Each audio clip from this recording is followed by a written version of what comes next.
Hi, welcome to Richard Gabili YouTube channel, and for today's tutorial, I will be teaching you on how to enable and disable two-finger pan left number in basic gestures voice control on iPhone X. But first, kindly subscribe to this channel and don't forget to hit the subscribe button and the bell to notify you for the new updates. And let's start. Using your iPhone X, from your home screen first, go to Settings. Then in the settings, scroll down and find the accessibility and then top.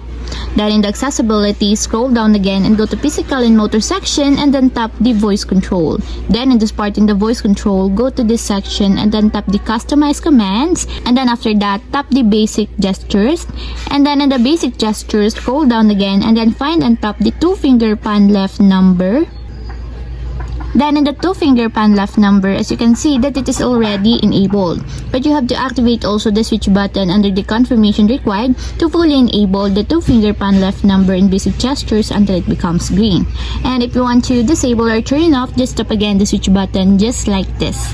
And that's it, we have successfully enabled and disabled two-finger pan left number in basic gestures voice control on iPhone X.